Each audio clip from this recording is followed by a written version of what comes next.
Hello, my friend. How are you? Our lesson today so far. Видеоны толық көрмес бұрын лайк басып тіркелуді ұмытпаңыз.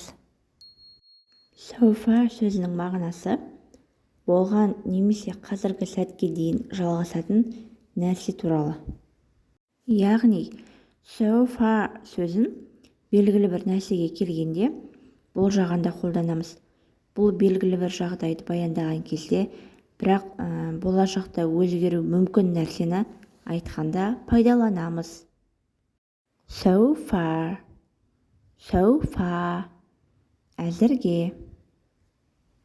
Синонимдері already, yet, until now.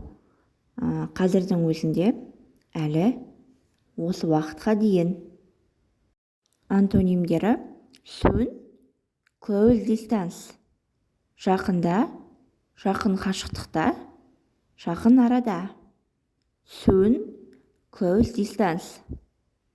Мысалға, so far everything is going well. Әзірге бәрі жақсы жүріп жатыр. Келесі мысал, so far I've only done part of the work. Әзірге мен жұмыстың бір бөлігін ғана жасадым. So far he has not responded to us. Әзірге ол бізге жауап бермеді. Достар, бұл мысалдардың барлығында нақты айтылып тұрған жоқ, тек қана әзірге деген сөзбен жасалып тұр, мысалдардың барлығы. Енді ауа райын болжау кезінде so far сөзі қалай қолданылады, соған назар аударайық. So far the weather has been good. Осы уақытқа дейін ауа райы жақсы болды. Келесі елдер арасындағы мәселеде so far сөзі қалай қолданылады. No country has come forward so far. Бұл ұсынысқа әлі бірде-бір ел жауап берген жоқ. Достар, түсінді қой, so far сөзі қалай қолданылатын. Тек болжап айтылған сөйлемдерде ғана so far сөзі қолданылады.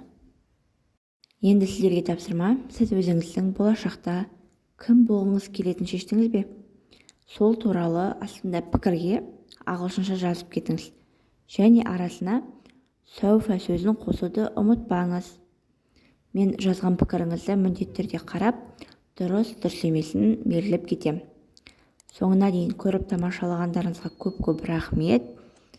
Менің видеом, сабағым ұнаса, менің каналыма тіркеліп, лайк басуды ұмытпаңыздар.